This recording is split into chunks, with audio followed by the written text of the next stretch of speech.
Greetings, this is Obi-Wan Kenobi, and I have drifted into the underworld. The Star Wars underworld.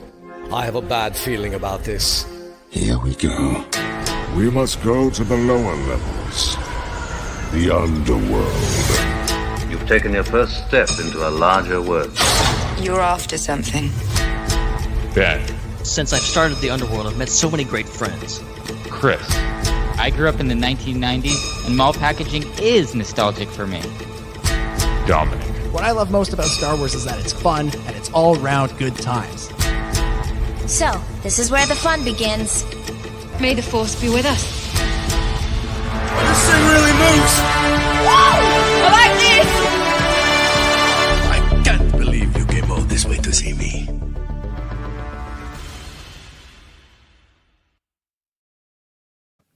What's up, Star Wars fans, and welcome back to another episode of the Star Wars Underworld podcast. We are your source for the latest breaking Star Wars news and discussion each and every week. And this week on the show, a new or potentially old Star Wars video game is in the works from Amy Hennig and Skydance New Media. We also have some exciting new Obi-Wan Kenobi promotional art, and finally we have the release date for Disney Gallery, the Book of Boba Fett. All that and so much more on this episode. My name is Chris, and joining me is my good friend Mr. Dominic Jones. Hello, Chris. Hello, Ben. Hello, everybody, and welcome to the calm before the storm. Yes. We've got about 2 weeks now, almost exactly, until May 4th, and there's a show coming out about 23 days after that, and it seems like, it'd be a good opportunity to release like a second trailer or something in that time. I think that would be cool. That would be fun. But I was talking to our old friend Kieran today, and he had an idea that is deviously incredible that I think Disney should take advantage of for releasing the next Kenobi trailer, which is to not release it on May the 4th. But to wait another day until Revenge of the 5th, because, it got kind of like this, the show's got kind of a Revenge of the Sith vibe to it. You're picking up where that one left off. It feels like it would be kind of fun.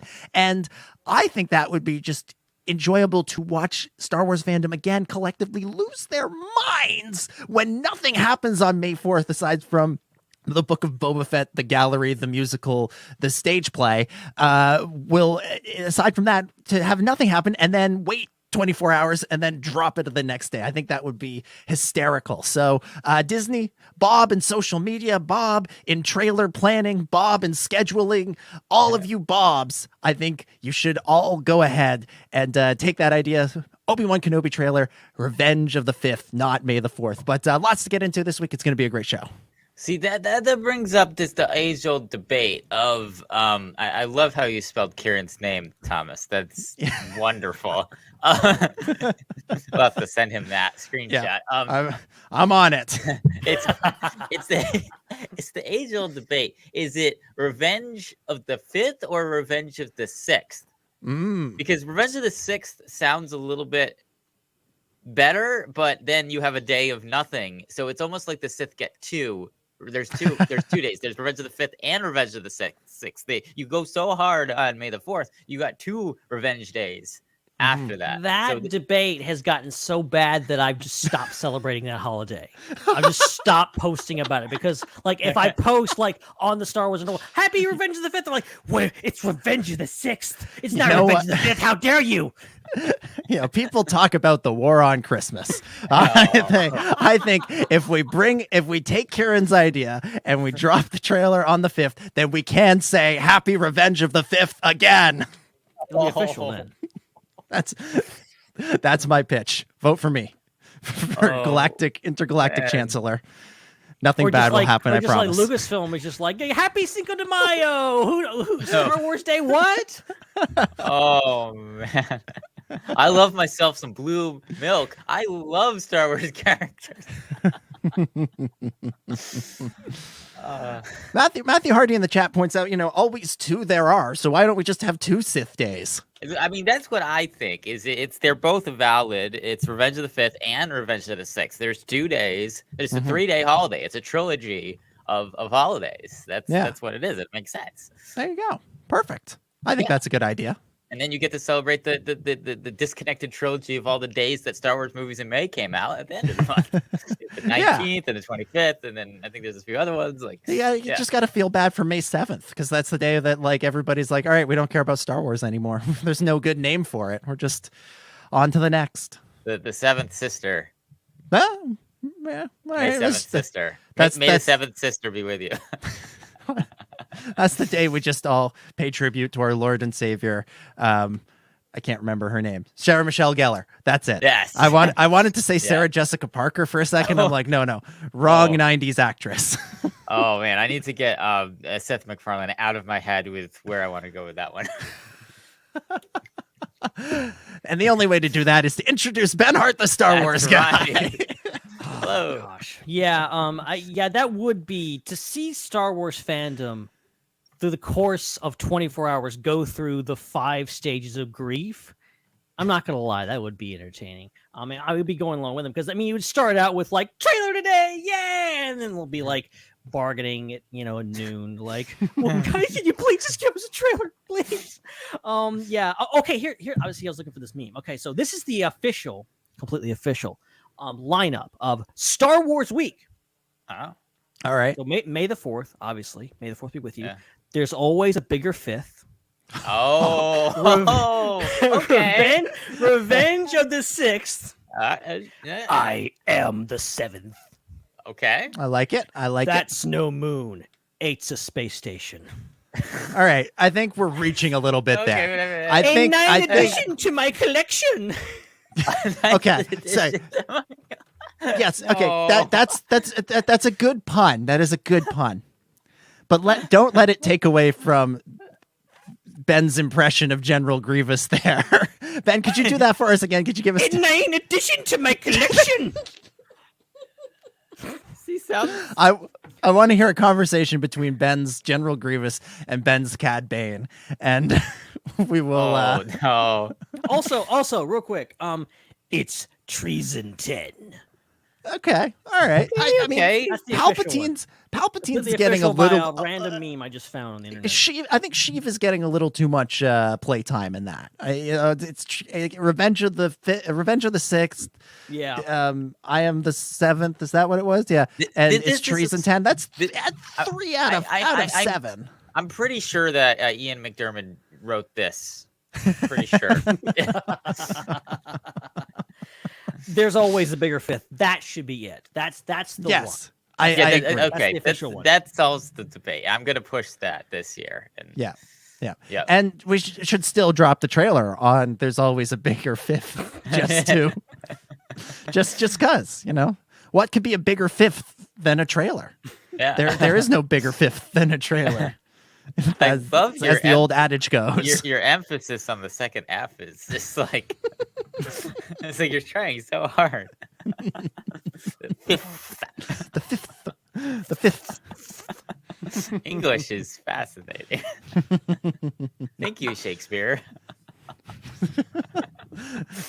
The 5th doth take their revenge. Oh man. All right. I forget how this show works. Oh yeah, that's right. Subscribe. Punch the subscribe button. Chewy, if you're watching on YouTube and you haven't subscribed yet, or if you just listen to the show, we're on YouTube. Just subscribe to it and then listen to us wherever you listen to us. That's a great way to support what we have going on here. You can super chat with us so that we can pay even more priority to your comments than we usually do, and it's a great way to financially support us, which we greatly appreciate. We got a few other ways that you can do that too. We have a new feature on the channel where you can become a channel member. They no longer sell $5 footlongs, but you can get $5. What were $5 footlongs? We're not selling you a sandwich. There's no subs are involved. I have a question. Okay, so you know how there's that scene in Pulp Fiction where Mace Windu was talking about Royale with cheese. The Royale with cheese. Okay, so in Canada and anywhere with a metric system, what did Subway call the footlong? They just called it a footlong. How didn't did get you like know a special. How long? How did you know how long it Well, was? we looked down at our feet and we said, "Yeah, that's about the size of the sandwich I want." And because that's where our foot came from. It's just like, oh, this foot that's about a foot long. Sounds like Subway Canada put their they feet in their created mouth a little bit. That's fascinating. So you can is it? You can have a Just podcast. call it the same thing. You can have a podcast as long as your feet for $5. Yeah, It's the best plug ever. yeah. I'm proud of.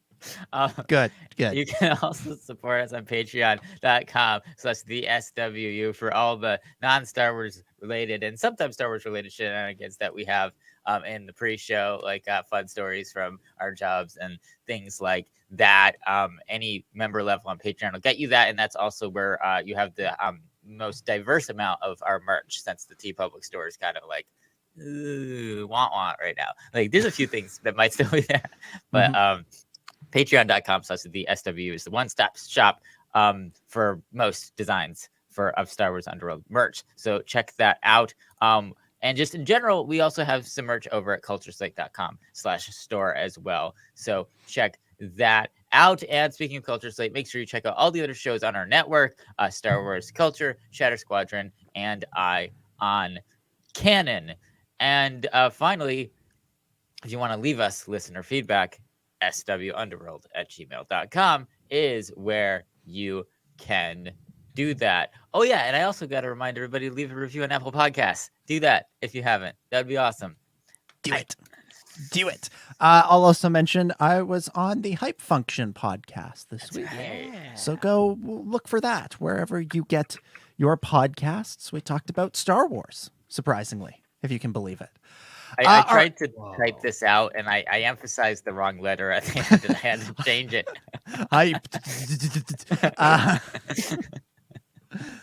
All right, let's get into the news, and we'll start this week with the world of Star Wars video games. This was the big announcement on StarWars.com. Amy Hennig and Skydance New Media creating new Star Wars video game. Amy Hennig, of course, previously worked on a Star Wars video game for Visceral Studios before that little subsection of Electronic Arts was shuttered by EA back in 2017 and also canceled the game that they were working on. They don't actually mention that in the announcement, but there's lots of sort of little references to the fact that they've worked with Amy before. So they're kind of hiding it, but not really. So here's what the announcement says. A new Star Wars adventure is on the way from one of gaming's most acclaimed creators. Skydance New Media today announced a collaboration with Lucasfilm Games to develop and produce a narrative-driven action-adventure game featuring an original story in the Star Wars galaxy. Helming Skydance New Media is award-winning writer and director Amy Hennig, a game industry legend whose credits include the blockbuster series Legacy of Kain, Jack and Daxter. Dexter. Jester. You didn't know that was a Star Wars game too. And Uncharted. I've often described how seeing Star Wars in 1977 essentially rewired my 12-year-old brain, shaping my creative life and future indelibly, said Hennig, president of Skydance New Media. I'm elated to be working with Lucasfilm Games again to tell interactive stories in this galaxy that I loved. We couldn't be more thrilled to be working again with Amy. She and the Skydance New Media team have really have the talent and ambition to create a unique Star Wars adventure, said Douglas Riley, vice president, Lucasfilm Games. Their vision for making narrative-driven and engaging interactive entertainment makes this collaboration very exciting. We're working hard with their team of experienced and talented developers we're looking forward to sharing more with Star Wars fans when the time is right. This is the second significant project for the game studio, which was founded by Hennig and veteran producer Julian Beek to pioneer a new category of narrative-driven entertainment. In late 2021, the studio announced a partnership with Marvel Entertainment to craft an all-new game with an original story and their unique take for beloved Marvel characters. Little corporate synergy in there. Yeah. So Amy Hennig is back working on Star Wars again, but what might she be working on? Well, the good folks over at Dual Shockers believe they know, and they're saying that it is actually a revival of the game that she was working on at Visceral Studios, which was codenamed Project Ragtag. It was set after the events of A New Hope during the Rebel Alliance era, and would have featured a character who was from Alderaan going on an adventure kind of in the underworld, and running into confronting their past in a sense, and confronting the legacy of Alderaan and what the Empire was up to. So what do we think? Project Ragtag back. Amy Hennig is back. Definitely Project Ragtag might be back. How are we feeling? Ben, we'll go over to you first. Yeah, so I mean, I'm very happy to hear Amy Hennig back. I mean, it was very disappointing after the one of many disappointments when it comes to Star Wars gaming in regards to, that department. And like Amy Hennig, I have very limited knowledge of the gaming industry, but I've known the name Amy Hennig for years. I think she's a true legend in the gaming world. So like knowing she was working on a Star Wars game, I think was great. And I mean, what we heard about Ragtag, I think was kind of speaks for itself. It sounds like a really cool idea. So like if they can in any way salvage that or do something different with her and, whatever, I think this is great. So, I'm very excited to hear this. I hope it works out this time, please, please, please, please. But she's obviously very talented, very familiar with her work, and I think this could be hopefully a match made in heaven. Mm-hmm. Chris? Yeah, I think this is great because this is obviously like probably going to be a very story driven game, which is awesome because Star Wars games tend to kind of range from games that are kind of more focused on like the gameplay mechanics, like a Star Wars Battlefront, the games that are more story driven and like RPG like Fallen Order, and then there's the sometimes combinations of them and parts inside other games that are dissimilar from the rest. So I think that, but all the story driven stuff is really, really great. And obviously like Star Wars, one of Star Wars' strengths as a franchise is its storytelling. So having a game that most likely is going to be very story and character driven, that pretty much is going to be like you're playing through a Star Wars movie or TV show or whatnot. Like, I think that is a really fantastic idea. And I remember, some of the things that Amy had said in the past when she was working on Ragtag about her thoughts about just Star Wars as a whole and kind of what are the elements that make Star Wars and things like that. And it was really fascinating. And I thought like a very based, I'm not a Gen Z person, but based take on Star Wars. So it was cool. I'm excited about this. I'm excited for just the diversity and the types of games that are coming out, and I feel like it's important that we have games like this in addition to the other games that we're getting. So this is exciting. I'm hoping that it kind of like activates a whole nother kind of audience of gamers and consumers of media, and expands out how accessible Star Wars is to the general audience.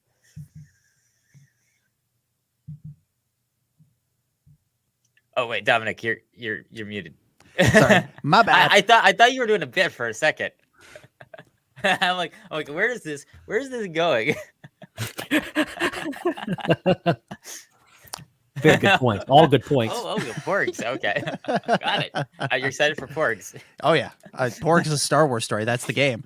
Imagine if you have a game and you're just playing a Porg. Like, there's this game that exists, I think, where you're just playing like a cat, and it sounds like a really fascinating game. Why? So a Porg game would be really good. That's right up there with me with the game where you're playing a mouse droid. Untitled I also want Porg that game. That's what I want.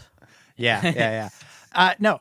I think when you look at Amy Hennig's history with Star Wars, it spans a really sort of interesting and kind of tumultuous period of the franchise, which is she was part of that original EA video game announcement way back in 2013 when it was announced they were going to have 10 years of exclusive rights to make Star Wars video games. They said DICE was making a game. They said BioWare was going to keep making The Old Republic, and they said Visceral was making a game. And it felt like for that entire period of 2013 to 2017, we kept saying, just wait for the Amy Hennig game. Just wait for the Amy Hennig game. Just wait for the Amy Hennig game. And she got stuck. The game kind of got stuck in this weird place in between everything, where it wasn't ever a priority. It felt like for anybody at EA, it felt like they were more focused on getting those Battlefront games out. Yeah. And then they had Visceral, sort of splitting their team, half of them working on the Star Wars thing and half of them working on one of their other games or doing, extra content for one of their other games. And, the game itself could never really get off the ground and then was ultimately shuttered. It was, closed up when the studio was closed up. And as you mentioned, Chris, there are some great little snippets of Amy Hennig interviews where she talks about Star Wars and what Star Wars means to her and what she expects from Star Wars stories and what she wanted to do with a Star Wars story. And, she kind of fell into that class of filmmakers, not filmmakers, of storytellers in that early days of the Disney Lucasfilm era, where it was really exciting to have these people involved. And one by one, it felt like they started to fall off. And she kind of fell into that same category as, Phil Lord and Chris Miller and Josh Trank and all of these other people, like Gareth Edwards to an extent, although he, stuck around and played ball, where, it felt like all of these sort of big grand plans were sort of crashing into the reality of, Star Wars being a part of these larger conglomerates, whether it's Disney or whether it's EA. Because one of the stories that existed about Project Ragtag is it was supposed to be this like, cool underworld story with all original characters, and maybe you'd have some familiar locations and you'd be building off of familiar events, but it wasn't like Battlefront where it was, here's Luke Skywalker, here's Darth Vader, here's all these familiar characters. And apparently at one point the EA executives looked at the game and were like, this is interesting, but why isn't Chewbacca in this? I remember that. Shouldn't Chewbacca be in this? And so the game couldn't get made because people were like, there were all of these other forces that were trying to keep it, trying to sort of, keep it within the box of pre-existing Star Wars. And now that, we're coming up on the 10-year anniversary of the Disney sale, we're kind of exiting that first phase of Disney Lucasfilm Star Wars. And I think a lot of lessons have been learned about if we want to get these interesting new ideas out there, we have to think about it a little bit more sort of 3D chess-like than we did before. Everything isn't just going to automatically work, which I think they thought it was going to at one point.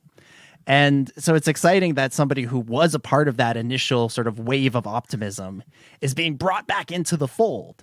Now that I think people have a better sense of what it's going to take to get this game out there.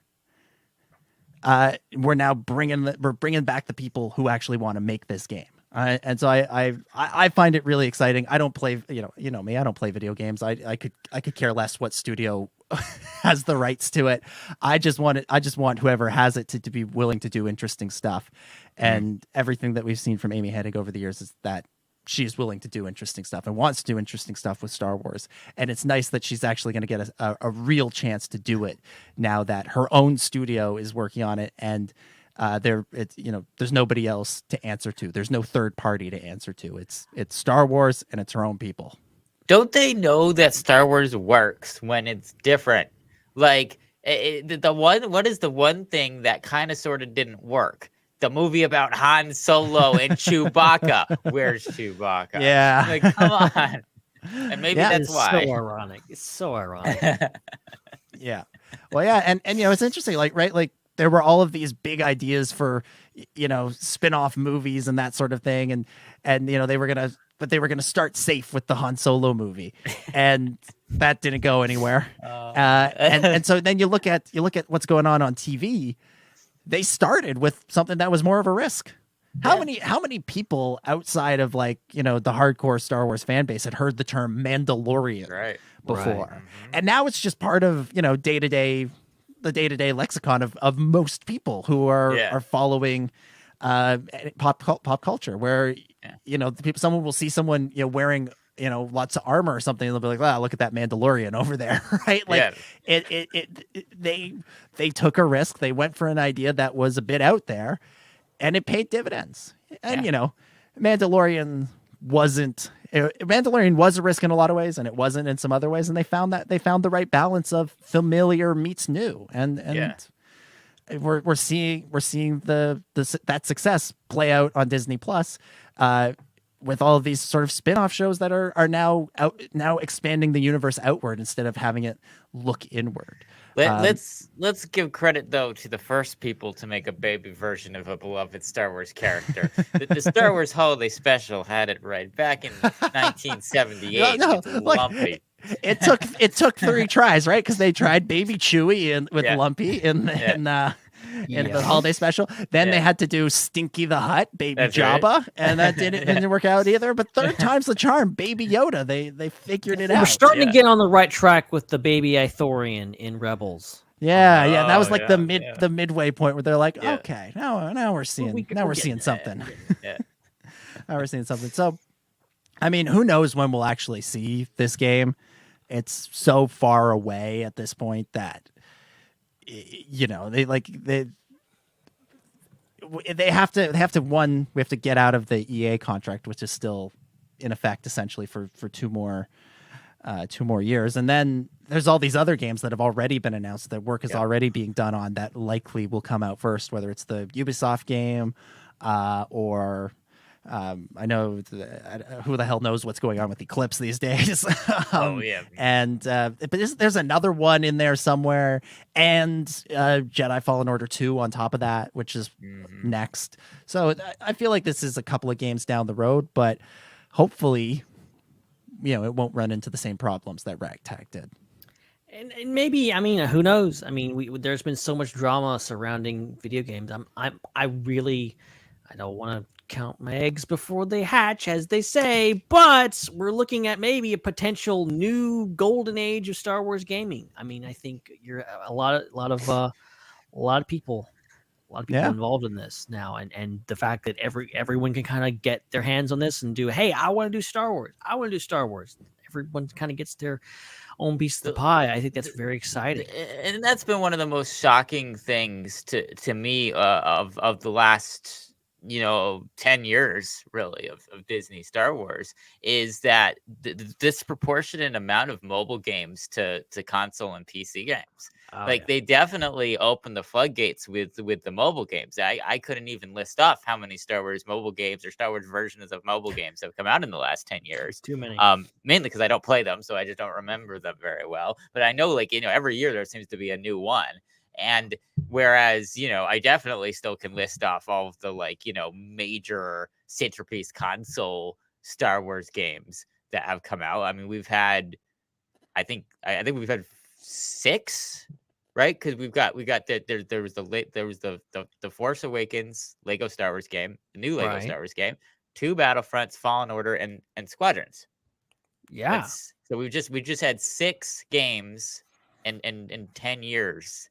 In this era, so there's about one every other year, which for Star Wars is I feel like very, you would expect from one of the biggest franchises them to be keeping up with, the amount of sports games there are, things like that, because it's just as popular. Right. And speaking of, they've got this Skydance is working on a Marvel game. Apparently, Marvel also has not had a ton of games over the years. Just in general, but especially recently, you had the Avengers game, which I think had some mixed results there. Guardians of the Galaxy is out now, which I've heard is good, but they're starting to pick up the pace in that department too, of getting some really good ones out there. So I'm hoping Star Wars can be heading the same direction. Lego Star Wars obviously is a good sign of things to come, maybe. So yeah, I feel like Lego Star Wars, we may look back on it as being kind of the great reset. It was like we needed something to get everything back on track. It'd been a rocky road for a little while there, and it was a rocky road to get that game out even. But once it came out, everybody's feeling good about it, and now that we've sort of centered ourselves with something that relives the films, that's based on an iconic legacy brand, we can, it'll be maybe not smooth sailing, but smoother sailing from here on out, starting with Fallen Order 2 and beyond. All right. Let's move off of video games for the time being and talk a little Obi-Wan Kenobi, because some promotional artwork for the show is starting to show up out in the wild. Out in the wild, if you can believe it. This image was spotted in a store.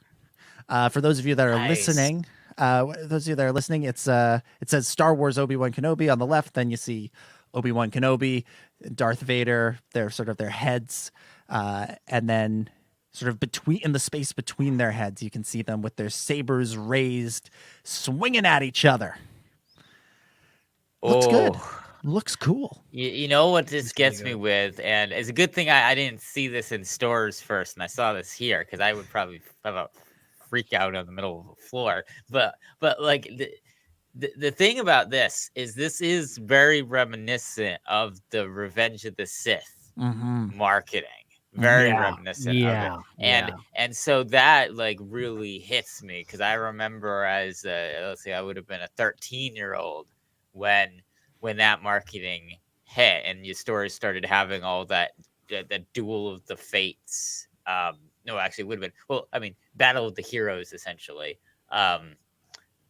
Imagery with the Mustafar and backgrounds and the Obi-Wan clashing with Vader, so yeah, this is gonna be very much reliving the early 2000s when we start seeing this stuff everywhere, and that's again probably how all the original trilogy people felt, and when like the special editions were coming out, like it's gonna be like that. Thomas in the chat says Revenge of the Sith marketing is nostalgic to me. It's very, very, very true. I just am glad they're not going to be using those like clamshell bubble packages anymore, because those were annoying as heck. Nah, those are nostalgic to me. As someone who collected the backs, it just destroyed the space I had in my house. Because that's why you buy two. That's why you buy two. One to open and one to save. Well, that would have been even worse, because then I would have had another action figure on top of the bubble. And this is why I've pretty much given up action figure collecting, because it's so much involved and so much money. This artwork though, it feels this. I mean, it's weird how we're in this era, and we have. As prequel fans, I feel like we've been fed a lot of good stuff, but this is like the first promotional art where it feels very prequel inspired, obviously, because you're dealing with two prequel actors with, prequel characters. I mean, not really prequel characters, but they are prequel characters in a more prequel-esque scenario. The Revenge, the Vader on the far right looks very Revenge of the Sith era marketing, kind of gives me that vibe. Also just their poses in the lightsabers, like it feels like what Obi-Wan's doing right there feels a lot like what like Anakin did in like Attack of the Clones. Maybe a lot of what Attack of the Clones artwork would use him. So that's just very cool. And also there's looks like there's some flames behind good old Ben Kenobi there. So there's a lot in this that I'm like, this is just gorgeous. I want this as a poster on my wall right now. I would. It's a good thing that I didn't see this in the wild. I would have stolen it. That's why they're not in stores. Ben took all of them. Yeah, I mean, like you guys have said, if you took the Obi-Wan Kenobi logo off of this and you slapped the Revenge of the Sith logo on it, nobody would be able to tell the difference. Yeah. This is basically the same. But yeah, it looks great. It does feel like a throwback to a different time. It's funny to see the duel in there, right? Like before we've seen any of it in the trailers or anything, any teases of it. It's funny, right? Because I don't know about you guys. When I think about this show, even though I know that Kathleen Kennedy called it the rematch of the century, the fights between Obi-Wan and Vader are like the furthest thing from my mind. Same. There's so much else that I'm thinking about with this show that, like, to see this image and see that part of it front and center, I'm like, oh yeah, that is going to be the thing that they're pushing with this show. It's not the spiritual and mental journey that Obi-Wan goes on between episodes 3 and 4.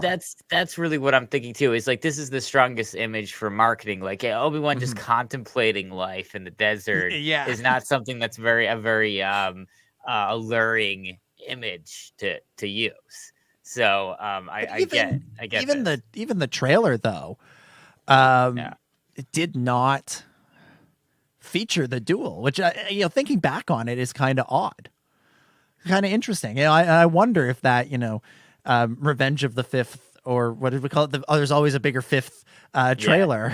Yeah. I wonder if whenever that trailer shows up, I wonder if that the fight there will be a little bit more I think so. Front and center. Which is interesting because, like, again, you watch that trailer. If you're not thinking about the duel, it doesn't feel like anything's missing, right? No. Because you're getting this sort of story about where Obi-Wan's at. We're getting a little bit of Luke stuff. We're getting all these other details. The Vader of it all is sort of left to the imagination, and that's something that, this poster art seems like it will pick up on some more. Yeah, just watching that trailer, you're like, oh yeah, it's gonna be Obi-Wan, and he's watching over Luke, and he's gonna have to avoid some Inquisitors. Like, that's the plot of the show. You look at this, and you're like, oh snap, rematch of the century. Like, that's more of what Kathleen Kennedy was talking about. So, like, maybe this will be more in line with what the rest of the marketing will be, what that trailer will be, what all the TV spots will be about. We're gonna see. I'm curious how much. I don't know. Based on the way they marketed the Book of Boba Fett, the rest of the marketing may just be some pictures of some trees and then the title card. Some pictures of some sand. Yeah, you never know. Yeah. Joel coming in with his first super chat of the night. First and probably only, but you never know. Joel says, gonna give my hot take. Kenobi is gonna be the last Jedi of the Disney Plus series. Take that as you will. And then he draws a little TIE fighter, Vader's TIE fighter with the with an L, an O, and an L. What does that mean? Yes, I agree. I very much agree. I've been saying the same thing. I think I think so too. There's going to be a lot of similarities between Obi-Wan in this show and Luke in The Last Jedi. Yeah. And already there have been some people sort of moaning about that with the trailer, about how he seems to have given up when he says, the fight's over, move on, or whatever his exact line is. And I think we'll see a little bit of that. It will, it probably won't go full Last Jedi. Like, I don't think it'll go quite to the same extreme, because it will give that, wish fulfillment duel of Vader versus Obi-Wan. But I suspect there might be a moment in those first early episodes where people are kind of going like, okay, what's going on here? This isn't the Obi-Wan I remember. This is something else. So I think it's very possible. I think there's going to be some parallels in the characters. And also just the way everybody's talking about this show is very similar to the way everybody talked about The Last Jedi. And we saw how that worked out. So it would not shock me. I think that, it's going to be a balance of the good elements of all of the sequel films. Like, I think that there's a big there's going to be an element of The Force Awakens in there, and the fact that it's going to be very archetypical of Star Wars, because you have these major characters in it, and they just have to kind of be a certain way and do certain things, like in The Force Awakens. And then it's going to be in Last Jedi for the reasons you mentioned. It's going to be like that. It is going to take the characters in a little bit new of a direction. But then it's also going to be like Rise of Skywalker. I think it's going to probably end in a probably more predictable, stereotypical way. And in my opinion, because it kind of has to, because we know what happens next. Yeah. So I think hopefully they have a mixture that is an equal part, innovative and good and interesting and worth watching, but also very much something that's non-controversial and a widest base of people are like and can relate to. And I think they're going for that kind of like sweet spot there, where it's not so different that it alienates some people, but it's still not so much of just a reboot of what Star Wars is, that it doesn't have any depth to it. Yeah, I suspect you're right. I do think it's gonna try and pull from what has worked previously, and try and find that balance. And the question is, will it find that balance? And we'll see. But the thing is gonna play out over 5 weeks, right? And that's the other part of this is, if the first couple of episodes lean more into that Last Jedi kind of mold, then you might start to see the, again, this is one of my least favorite words, discourse turn against this show, and then we'll see if it comes back. But Obi-Wan and Luke Obi-Wan in the show and Luke in Last Jedi both very much are in that same space, that same headspace of wanting to give up, it seems, at least from the trailer, and something's going to draw them back in.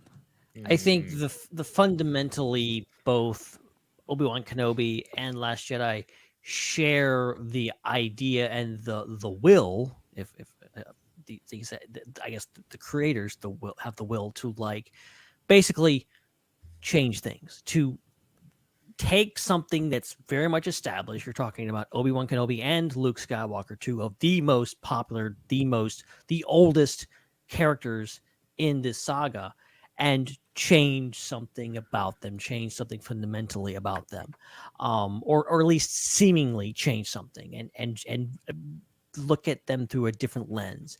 And that's just some people are gonna be okay with that, and some people are not, unfortunately. So it'll be interesting to see. I hope it's nothing like Last Jedi. I hope every single person that watches Obi-Wan Kenobi, they love it, and there's no disagreements on the internet whatsoever. We just all go, hey guys, you enjoy it? Yes, yeah, I enjoyed it. We're just gonna talk about it, and no one's gonna yell at each other or anything. I hope it's exactly like Last Jedi. I want the fight. No, I want I want it to be like Last Jedi in the sense that it's provocative and does something different and interesting with the character. Could do without the collective meltdown, but is what it is. Tyler Walton in the live chat says something interesting here. Obi-Wan's looking very confident in this image, and Vader has his head down, looking defeated or ashamed. Is that saying something? Fascinating. Yeah. I kind of think, thinking about that comment, I kind of think that this image kind of represents where these guys will be at the end of the series. Obi-Wan will have returned to that, proud, stoic Jedi master who's, ready to hunker down on his mission. And Vader always kind of, the dirty little secret of Vader is that he knows what he's doing is wrong. He just doesn't see a way out of it. Yeah. He feels trapped by his choices and can't find a way out. He says to Luke in Return of the Jedi, I love this line, "It's too late for me." It's him saying, I know this is wrong. I know I shouldn't be doing this, but he just doesn't think he has any recourse. And it takes Luke's, sacrifice and his selflessness and his, pure love for his father to show him another way. So Vader, I think Vader always kind of looks a little bit ashamed, looks a little bit defeated, unless he's putting on sort of the character of Darth Vader, the scary, intimidating bad guy. But when you catch Vader in his moments on his own, he's, sad. And that's what I'm fascinated to see, how much this series gets into that, because obviously, like, you're going to see those moments where Vader's intimidating. You're going to get that the series is going to have its own version of like the hallway scene where there's the Vader action set piece showcase, and most likely it's going to be in this duel with Obi-Wan, and maybe some other scenes too, to kind of set up where Vader's at right now. But what I would really love to see is more of the psychological side of Vader. Like, I think that's something that this series could do, that could bring something new to because Rogue One didn't really do that. Rogue One, Vader was very much a cardboard character. You know, there wasn't much development with him. He was just there to be a menace and a villain and a boss for people. And so I think having a show that is more character based with Vader would be really actually add to a character that already has so much screen time. Yeah. And I think we will. I don't think you cast Hayden Christensen in this thing just for flashbacks. I think he's doing something more. And I don't think you make, I think there's a way you could have done the Obi-Wan Kenobi series without Darth Vader and had it been all about Obi-Wan Kenobi. I think you put Darth Vader in the series because you want it to be the Obi-Wan Kenobi and Anakin Skywalker show. Yeah. And so I think we'll definitely get those moments Star where Vader, Wars, Obi and Annie. Yeah, we'll get those moments where Vader, metaphorically takes the mask off. Yeah. There's the literal mask, but then there's also sort of the metaphorical mask of, the confident, scary dude, when underneath it all, it's Hayden Christensen just, hating his life. Joel says, already seeing disagreements about the duel itself. Yeah, I've seen some people fighting about whether or not there should even be a duel. And it's like, at this point, who cares? Just sit back and enjoy it. Or don't. I was, for a long time, I was against Anakin and Obi-Wan meeting between 3 and 4. Yeah. I was against Obi-Wan leaving Tatooine between 3 and 4. But now that it's happening, it's sort of like, okay, if you're going to do this, make it good. And it's just a matter of sort of sitting back and waiting until we see it happen. And if it delivers on what we're hoping it delivers. Yeah, unfortunately, people on the internet think if they grumble about something, it will just disappear. It just won't happen. I mean, and that has happened. Cough, Sonic trailer, cough. But I don't think it's going to happen here. I think it's already been filmed. It's happening. You just got to accept that this is coming and accept that whatever we're going to see, it's going to happen. Yeah. I don't know. They're just going to CGI Yero Poof's head onto Obi-Wan so that it's not Obi-Wan Vader. And look, if you don't like it, fair play to you. Like if you see it and you go, nope, it's exactly what I didn't want to see. Fair enough. That's fine. I just think we should all give it a chance. You're allowed to not watch things. I mean, you don't have me going out there and talking about how I don't like the Avengers multiverse animated show. That's his name. I even forgot because I don't care about it. I just don't watch it. Yeah, exactly. Sticking with Obi-Wan, what else we got here? Got a new promotional blurb. A blurb, if you can believe it. Not a blurg, a blurb. This is how they describe the series on Disney Plus and in other places. It says, Obi-Wan Kenobi begins 10 years after the dramatic events of Star Wars Revenge of the Sith, where Obi-Wan Kenobi faced his greatest defeat, the downfall and corruption of his best friend and Jedi apprentice, Anakin Skywalker, who turned to the dark side as the evil Sith Lord Darth Vader. The series stars Ewan McGregor reprising his iconic role as the Jedi Master, and also marks the return of Hayden Christensen in the role of Darth Vader. Joining the cast are Moses Ingram, Joel Egerton as his iconic role of Uncle Owen. Okay, that's not actually in there, but I just felt we should add it. Bonnie Peace, Kumail Nanjiani, Indira Varma, Rupert Friend, O'Shea Jackson Jr., Sung Kang, Simone Kessel, and Benny Safdie. I don't know. Nice. You learn nothing from that. Well, you learn, well, I guess we already knew the 10 years thing, but it's helpful to have that reinforced so we know for sure where it is, because it does help with trying to fit it with other pieces of Star Wars in the dark times. Because, we know, for example, that Rebels takes place, I think, 5 years before the Battle of Yavin. So so that means that this show takes place 3 years before Star Wars Rebels, 3 or 4 years before Star Wars Rebels. So you're not gonna see Ezra Bridger in this show. You might see a younger Kanan or younger Hera, maybe, but Ezra and Sabine probably not. I suppose theoretically. Yeah, I was just talking possible. theoretically of who's around at this time. It helps to know that information. I don't know. Do we know the exact year Fallen Order takes place in? I don't know. Should I Google it? Can you? But there's good reason to wonder about this, because we've also, one of the stories we've also got this week is an interview with Rupert Friend, the Grand Inquisitor, the guy who looks exactly like his animated character.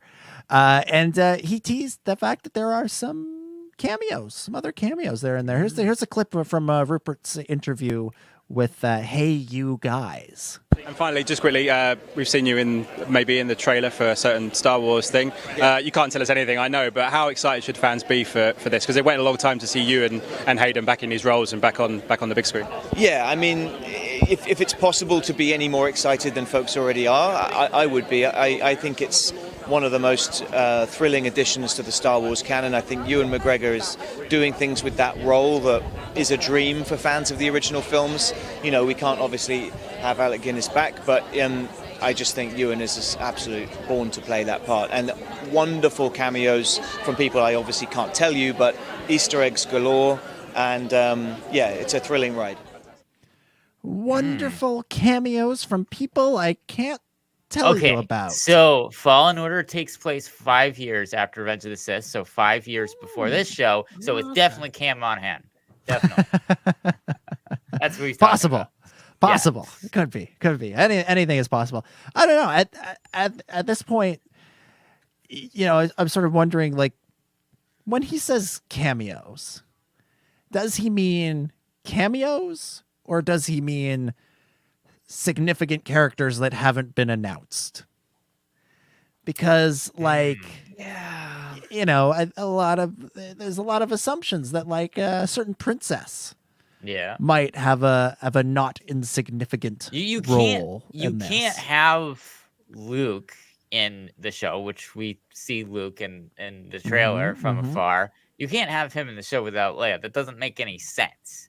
Yeah. So anyone that suggested that seemed to be pretty on point. And if you've noticed, we are in the age of cameos now. We are in the age of, if we expect cameos. If a show does not have cameos, people are upset. They are angry that, oh my gosh, there wasn't a big reveal at the end of this. Where's Mephisto?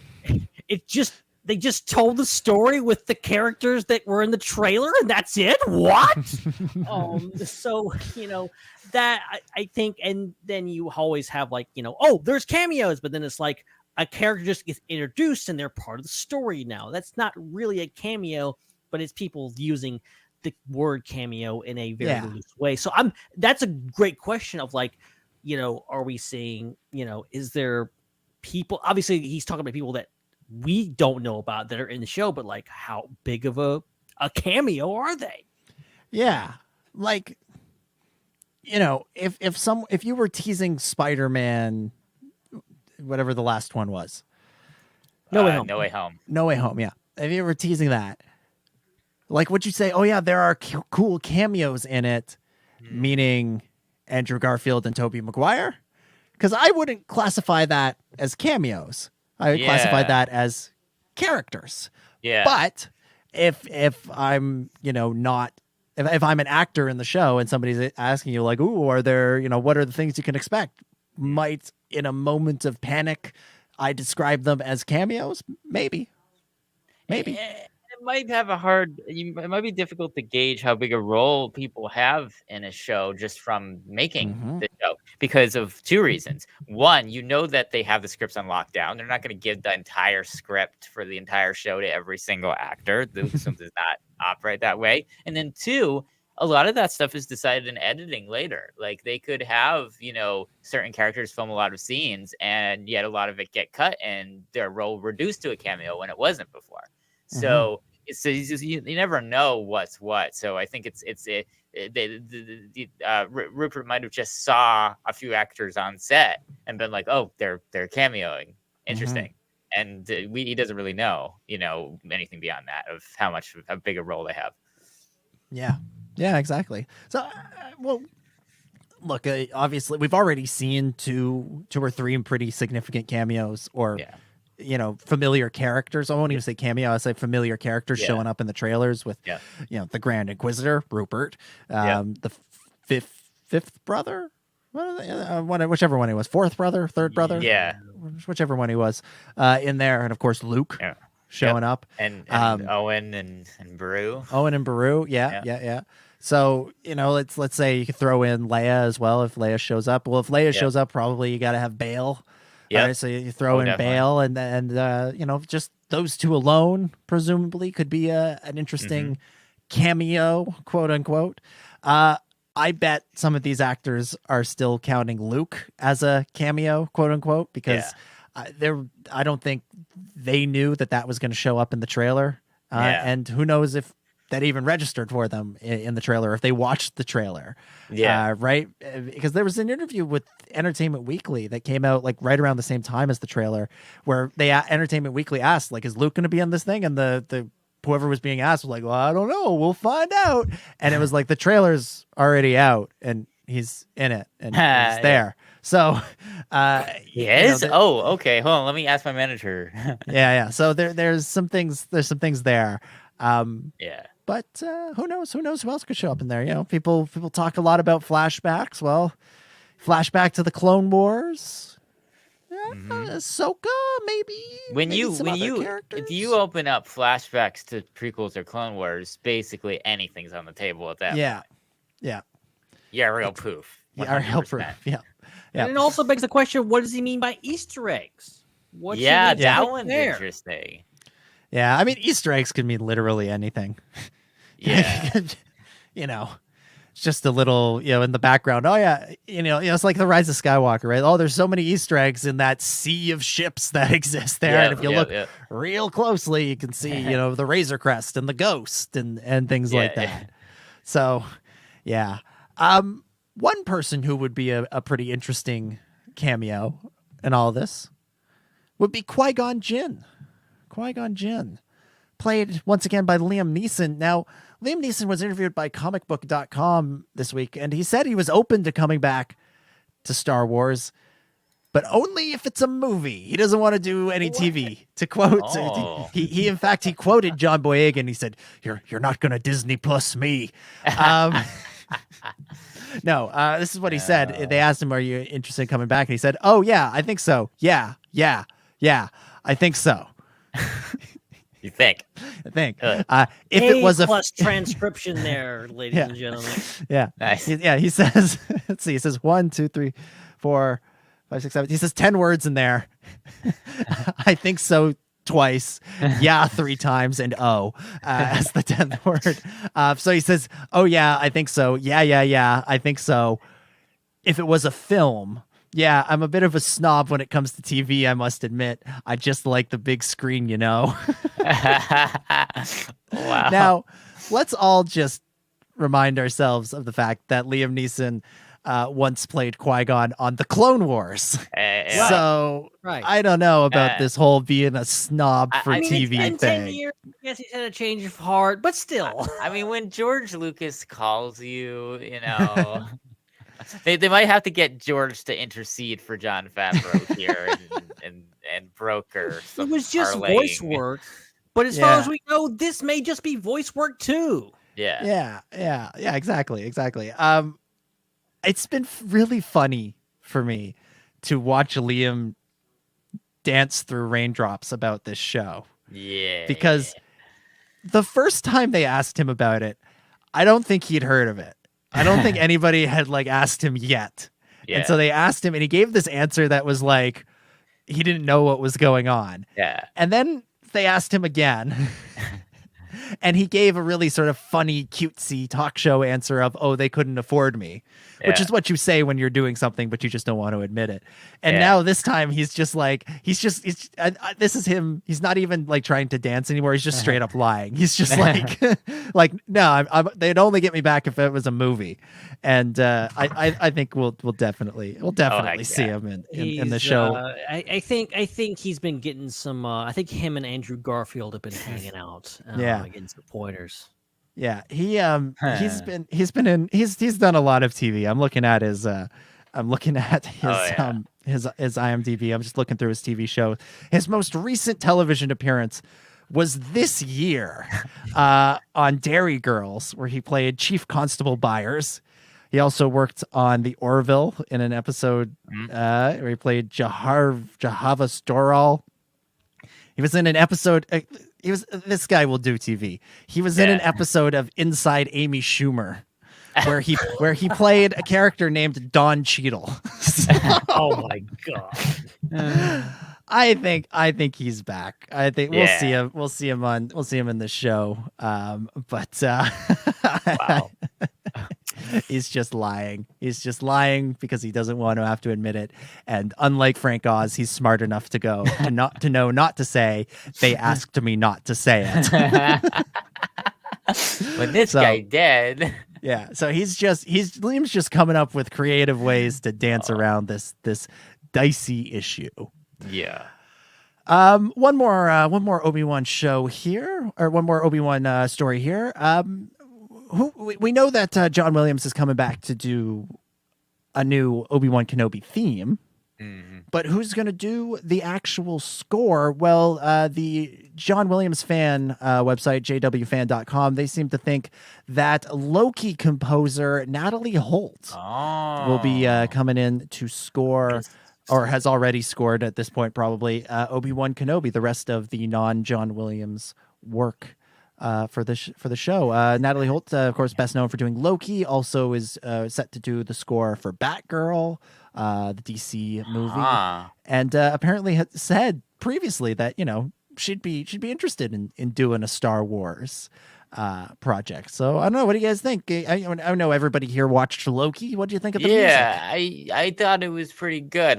Nothing really completely stands out with me because the Marvel themes, I don't know them as well as the Star Wars themes, but I remember everything that show fitting well together, and I would assume the music is one of those things. So it makes sense. Disney has that pipeline. Once you do one Disney Plus thing, then you probably are going to do another one at some point. So that makes sense. That's cool. I really like this. I think the Loki score was probably one of the best Marvel scores to date, and definitely one of my favorites. Like, there's some good stuff in there.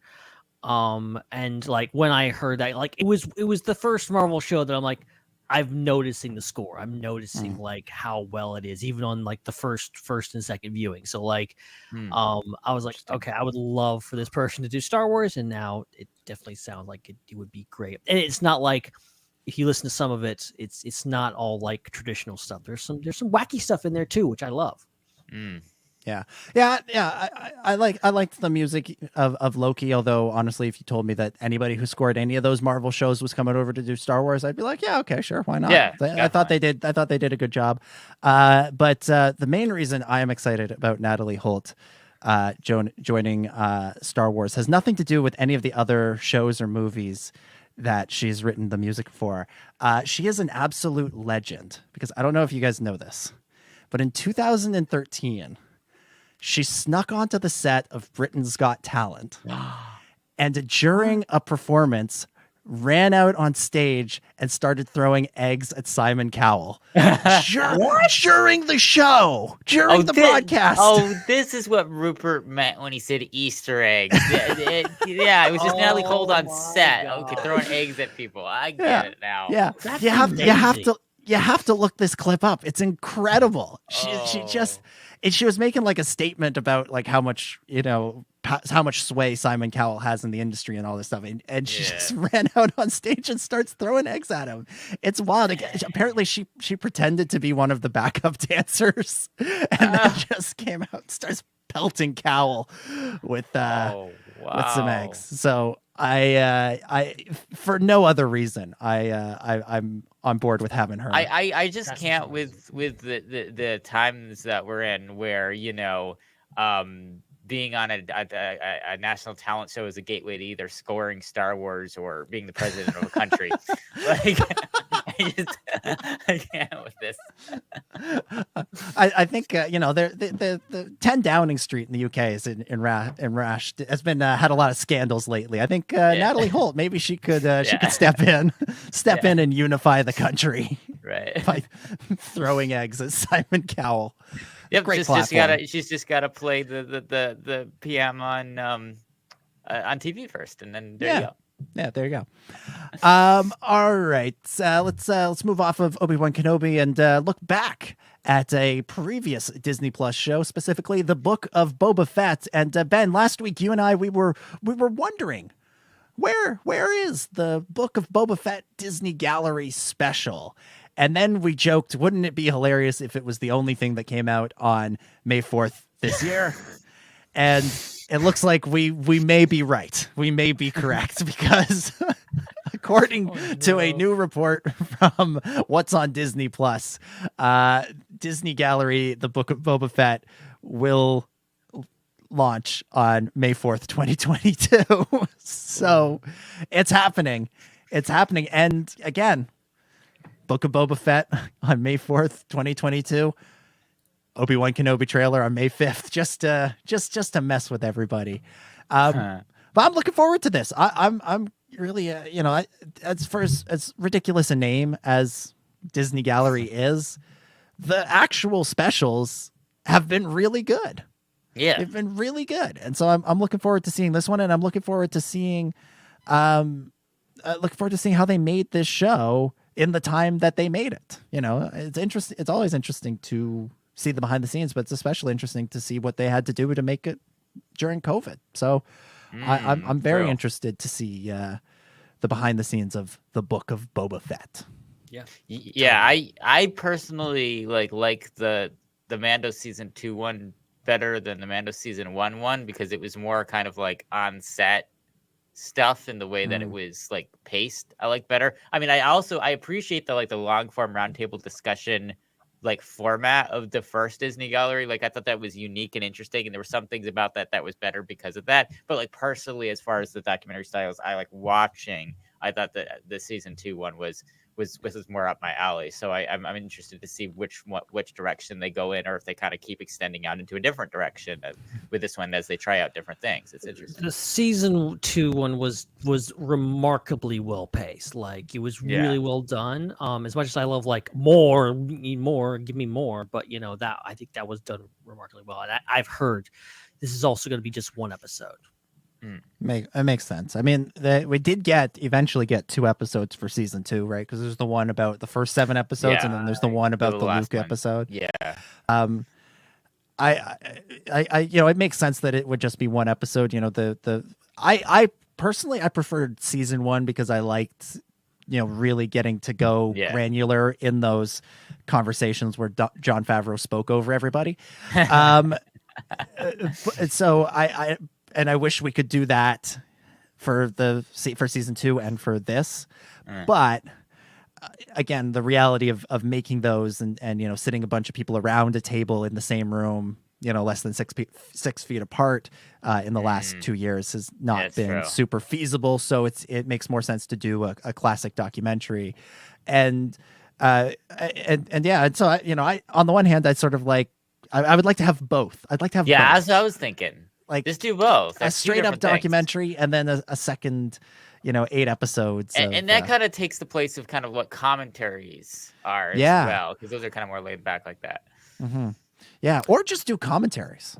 Yeah, that'd be great to have a feature where you could have, Robert Rodriguez talks over episode 8 of the Book of Boba Fett. Yeah, I miss the prequel era days of, you get a full-fledged documentary, and also you get some fantastic vignettes and featurettes that are not short in their own right, but also go deep into certain aspects of the film. I think it's just those prequel DVDs had so much on them. Like they were great, and to the point where I remember when the saga, the complete saga, Blu-ray came out. I think there was like one entire disc, maybe even more. Were there like one disc or 3 discs that were just behind the scenes stuff? I think. Yeah, it was 3 discs. It was three, one for the prequels, one for the originals, and then a third disc that was just documentaries. Yeah, and like there were a couple of new documentaries and a couple of old ones. That's right. Yeah. And it was terrific. Only Ryan Johnson made the push to try and have something similar with the Last Jedi home media release, where there were some really interesting ideas on there, whether it was a commentary or deleted scenes, a good a really in-depth making of doc, and then also just showing Andy Serkis performing without the Snoke stuff. Was pretty sweet as well. But they bring back the commentaries. There's no reason they can't do commentaries. Like all the movies that come with that have a commentary on their DVDs, you can watch the commentaries on Disney Plus. So just record some new ones. Yeah, record some new ones. Yeah, but it doesn't need anybody involved in the project either. I mean, let's have Whoopi Goldberg like talking about Star Wars. Like, I don't care. Why not? Just have, I want a Star Wars story commentary from Bob Iger. Yeah. I want that guy to sit there Whoa. and answer for some things. Oh my god. Oh man! And here we have Chewbacca again. Yeah, Chewbacca's in the scene, and you know what? This our evaluation. The best scene in this movie is when Han gets his name. That's what sold Iger on the concept of a young Han Solo movie. That's right. If you don't know, and also he can explain why they didn't push the release to December. I think that will take up most of the 2-hour and 10-minute runtime. Yep. Okay. Yeah. So Disney Gallery, The Book of Boba Fett, May 4th. On Disney Plus. Just really hammer it home, flashing. Oh my god, I need to put a punctuation mark. We needed like a klaxon to go along with that. May 4th, May 4th, May 4th. All right. Star Wars Celebration, that is almost a month away. That's By the time next week's show comes out, it will be less than a month away. 35 days. Yeah. Woo. It's just around the corner. Some people who are going to be there, in addition to ourselves, are Kelly Marie Tran and Billy Lord, the latest guests who will be there for Star Wars Celebration 2, Rose Tico and Lieutenant Cadel Connix. Signing autographs and maybe doing some more stuff. Who knows? But they'll be there. I'm sort of surprised we haven't heard more about more big panels. Like they announced a whole bunch 2 weeks ago, and then it just went away. They're like no more panels. We'll just have a few more guest announcements. Give us a partial schedule at least. Come on. Maybe a few weeks out we'll get that. The schedule is going to come out 4 days before the con. Everybody's going to be on a plane. In the 12 years that I've been going to Celebration, the time between the start of the convention and the schedule coming out has shrunk dramatically. Right. Like the first time, my first Celebration in 2010, I swear the schedule was available like a month and a half before. And I feel like for Celebration 2019, it was like 3 weeks out. And I feel like this one, even more so, will be like 2 weeks out. Yeah. That makes there sense. we go. But Kelly Marie Tran and Billy Lord will be there. So that's good. That's exciting. I mean, it's exciting to have an opportunity for people to either meet them or like a panel with them. But at the same time, it gets my hopes up for a show with Connix and Rose. And that would be like the best thing ever. Like imagine if that's the big announcement on Sunday at the end of everything. They're like, there's going to be a Rise of the Resistance film, and it's going to star Rose Tico and Connix. Like that would be the best thing ever. That'd be pretty terrific. Or the first post Rise of Skywalker show will be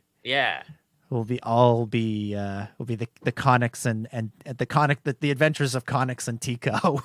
Yeah. I like it. That would be good. Yeah. Make it happen. Yeah. Come on, Bob and Kathy and Bob again. Make it happen. Make it happen. All right, a couple other kind of fun things. We got a new the next wave of Essential Legends Collection novels has a release date. That's August 2nd, 2022. And those are the covers that we've got for the new books. They're going to put Joe Shriver's wonderful book back out that I've still yet to read. Yeah, Death Good Troopers. opportunity. Yeah. Death Troopers, the zombie Star Wars novel. Darth Maul's Shadow Hunter by Michael Reeves. And The Kratos Trap or something. I don't know. By Michael A. Stackpole. It's part of the old X-Wing series of novels. Will all be coming out again with cool new covers as part of the Legends paperback re-release. It's good choices, good books. Another chance to read them again. These covers, I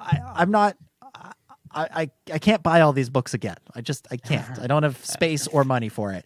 Yeah. But some of these covers that they put out for the Essential Legends collections, I'm like, oh, where was this in 2009? Yeah. Where was this in 2011? Would have been all over this. Nice. So yeah, those books, August 2nd, if you're looking to read them again. And maybe they'll get, some of these books didn't get audio books back in the day. And or some of the ones in the Essential Legends collection. Yeah. And as part of this re-release, they've gotten audiobooks. Like I think Shatterpoint was one. Yeah. I don't know about these books. I feel like Death Troopers had one. I remember that being promoted before. Yeah. Darth Maul, Shadow Hunter. I don't know about the other two. I've never even heard of Kratos Trap, to be honest. Yeah, me neither. Yeah, it's one of the I've heard the every X-Wing Star Wars books. title, but I guess not. I know Shadow Hunter. I've heard of that. Yeah, I feel like Kratos Trap. That's a 90s book. That's a proper wow. Like, back in the day. Yeah. Back in the day.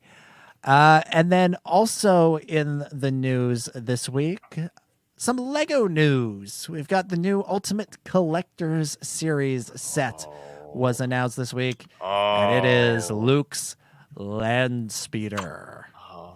I got something to say about this one, speaking of nostalgia, because I'm pretty freaking sure that the Land Speeder was my first Star Wars Lego set as a kid.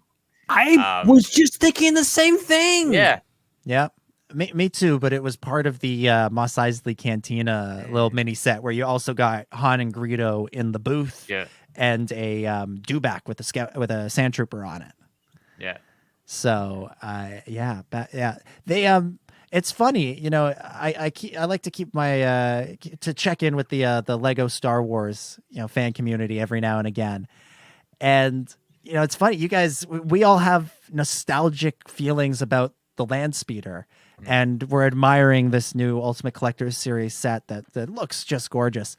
Hardcore Lego Star Wars collectors, this is a little bit contentious with them because not only do we have fond memories of Lego Land Speeders from back in the day, so does every other generation, because Lego consistently puts out a new Land Speeder every couple of years. Well, I we were all saying this was our first set, but it's probably a different one. Yeah. And so some Lego collectors Lego Star Wars collectors out there that are like, we're sick of Land Speeders. No more Land Speeders. I don't want any more Land Speeders. No more Darth Vader action figures. I remember I was in Toys R Us once as a kid, and there was this this stuff would happen sometimes where I was in Toys R Us and like Walmart looking at Star Wars stuff so much that random strangers would start interacting, or employees would start interacting with me and my family because it just happened so much. And one time, this random dude, it's like you again. Yeah, he saw us looking at the figures, and he's like, that Darth Vader action figure is gonna be worth a lot one day. Little did he know that was the 100th Darth Vader action figure, and there'd be 100 more after that. I love all the stories from the Phantom Menace era of people buying up like Jar Jar action figures, being like, these are going to be worth a ton one day. This guy's gonna be nice. Yeah, and now you go to a convention and they just have the buckets of Phantom Menace figures under a table, and it's like 5 for $30, and it's like, oh, that's a pretty good deal. Would you like some loose Rick Olays? Yeah, This if one you doesn't look up have his helmet. If you look up, just Google Lego 7110, the original land speeder. That's the one I had. Man, it's an Ooh. upgrade from this one. Oh yeah, I Man. think that must be the one that I had too. Yeah, That's the one from like probably 1999, I would assume. Probably like that first one of the first even be older waves than of that, yeah. Lego stuff that they put out with probably alongside Phantom Menace.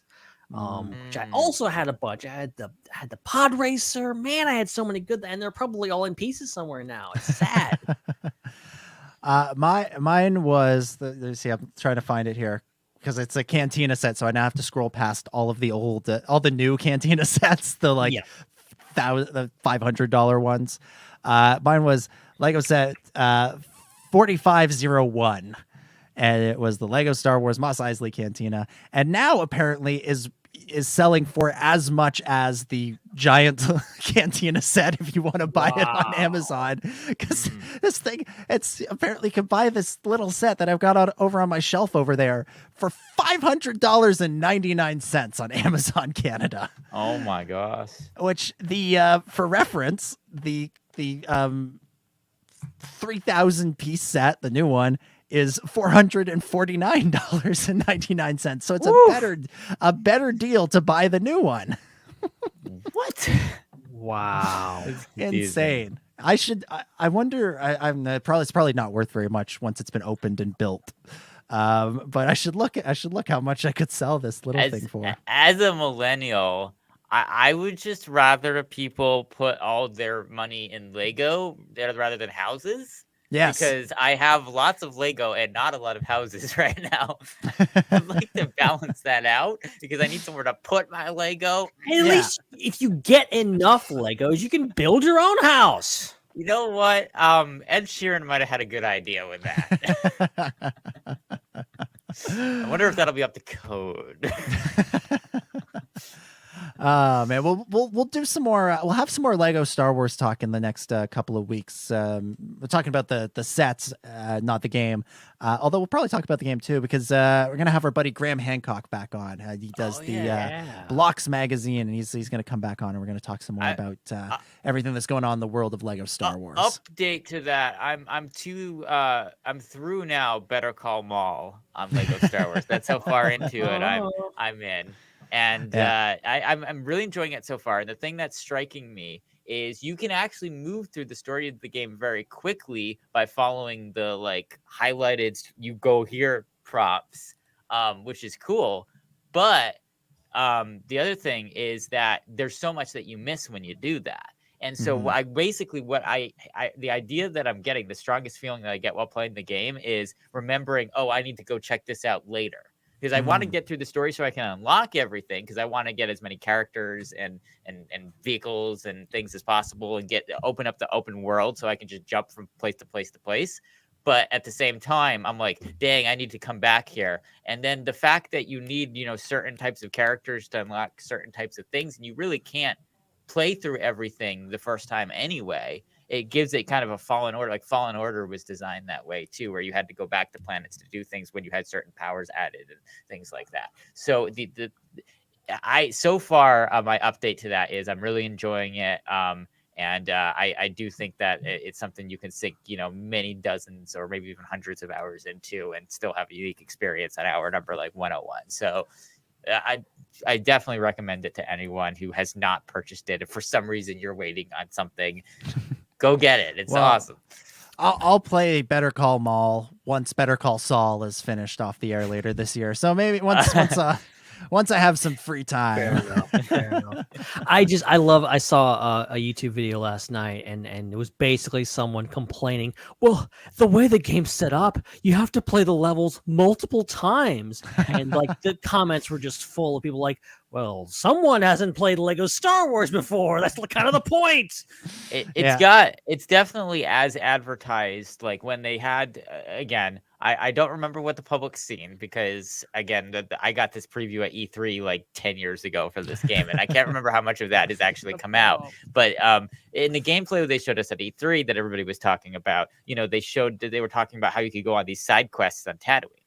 And so I got roped into a side quest on Coruscant when I got there at the towards the middle end of the Phantom Menace, and it very much has that very deep universe feel, because you can literally you can be walking to like the Senate building for Padme's speech to the Senate, but then if you veer off a little bit, somebody oh my gosh, my taxi's been stolen, I need help getting it back. And so like it's really cool that it has that immersion to it. I have not played the game, but I've done a lot of research. Of course, I've watched plenty of gameplay videos. I'm going to say something here that may make Dominic go out and buy it tonight. If you go to Coruscant, and maybe this is, I don't know quite how the game works. If you go to Coruscant and you go to Dex's Diner, you can hang out with Dex and you can wait tables and help Dex. A mini game is helping Dex bring people Jawa juice and stuff like that. That's a game. Okay. No. Who wants to play a video game where you're a waiter? Like, what? No more video games. Have you seen how popular that cooking video games are? Like, there's a real what? There are cooking video games? Yeah. Why? These video just games cook. You have just cook in real life. Farmville existed. There was a farming video game. Why are you so surprised that there's a cooking video game? You gotta wait for wheat to grow. These are things you could just do in life. Why do you need a virtual version of it? Because when you've had a really stressful day cooking all day, you need to come home and kick back and relax and just move your fingers on. Because when I wait tables at my job, I don't get studs. Okay, I don't get studs. Okay, that's the point. All right. You need to work that into your next. I don't get bossed around by a giant forearm dude. Okay. You need to work that into your next contract, Ben. I don't want to be paid in money anymore. I would just like to be paid in Lego studs, not bricks, not sets, studs. I need those golden studs. You had me until it was a video game where you're a waiter. I was like, what?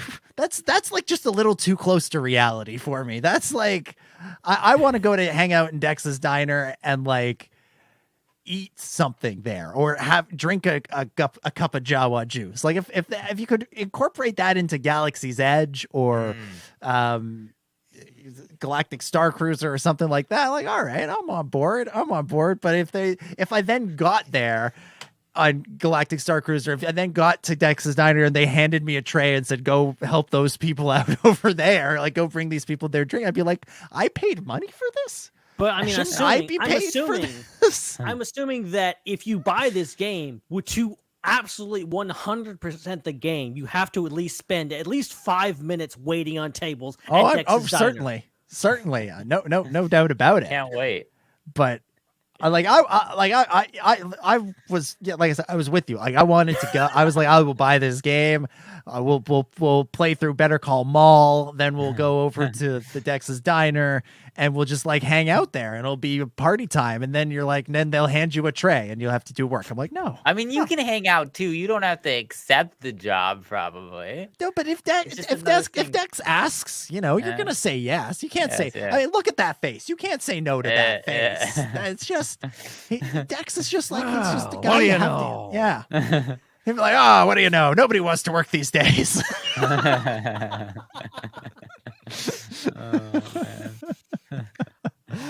All right, that's the news. There's no more. I think that's the perfect. We started with the war on Christmas and we ended with that. I think I don't know. I don't know what this episode is. Subscribe and review. All right, I think with that, we'll begin to wrap things up for this week. All right, thank you everybody for watching. Our social media, is that one of the ones I deleted? No, that was still there. At the SWU is where you can follow us on social media so you don't miss any breaking Star Wars news once a week, last minute, right before the show or whatever you posted it, Ben, on social media. I don't know. Yeah. But all the time, check it out at the SWU. Yeah, definitely punch that subscribe button. Subscribe to the show if you haven't. Share it with your friends if you're already subscribed. Meet us at Star Wars Celebration. We're gonna be there, and we'll have more information for you soon about where we potentially could meet you. We want to thanks to everybody who super chatted with us. Thanks, Joel, for the super chats. And as always, as we just mentioned, you can become a channel member. You can also support us on patreon.com/DSWU. And make sure to check out all those other shows on the Culture Slate Network, Iron Cannon, Cheddar Squadron, and Star Wars Culture. Hannah at Star Wars Culture has some fantastic interviews that she's been doing with some people in the Star Wars community that are really cool to check out. She interviewed some people they're writing a really cool Ahsoka fan comic that kind of covers some spots in her timeline that haven't by the media yet. So it's kind of some fascinating stuff. So definitely check that out over at Star Wars Culture. So that's it. We'll be back with a new episode, same time, same place, next week. Oh yeah, and I forgot. Dominic, thank you for hosting too. Yeah. This happens when I don't when I go 2 weeks without doing it. I forget all the things I'm supposed to do at the end. Yeah. See, I had this problem last week, but at least it had been since, last summer that I had done one of these. But you're here to hear me do it every week, though. I this is the part of the show where I tune out. Yeah, I heard something about Ahsoka and Hannah, and you lost me. I was just like, we're ending too soon. There has to be more stuff. What am I missing? Something else going on here. Yeah. Gracias. Thank you. Merci beaucoup. I don't know. I don't have anything to say. I don't know why we do this segment. Bye. We've done it every episode for 10 years. It's been a thing. Yeah. It was great fun as always to talk about whatever we talked about this week, and I'm sure yes, actually there's a good thing. Follow at Percy the Puffer Pig on Instagram. That's something I can plug, and also listen to a Hype Function. I get hyped with me and Jeff talking about all sorts of cool Star Wars things. We don't talk about Star Wars details, but we should have. Maybe we should have. But we talked a lot about Celebration. We talked a lot about Galaxy's Edge. So go listen to that. It was cool. Cool. And yeah, no, nothing. I got nothing else. Bye. See everybody next week. At Dominic J25 is where you can follow Dominic on social media. Ben, thank you for hosting too.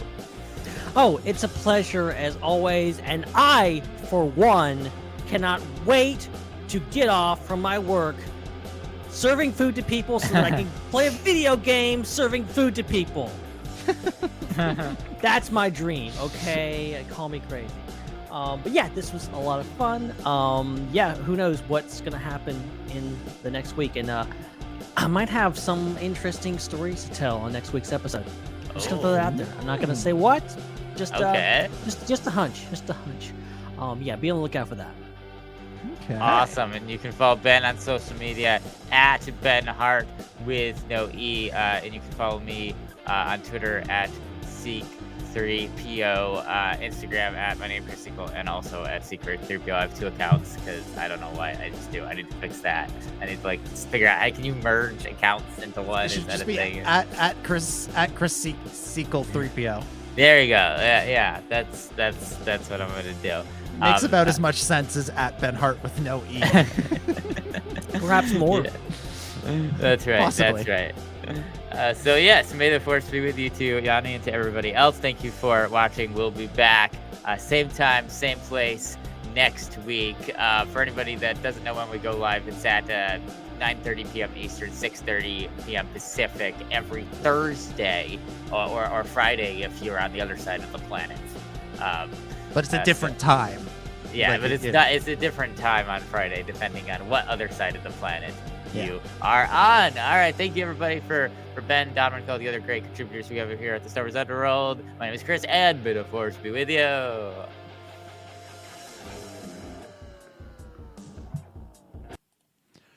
It's a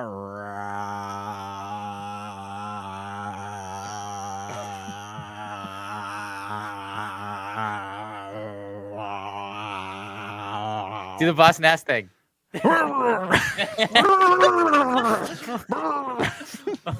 Datas! What is happening? That's a Java juice.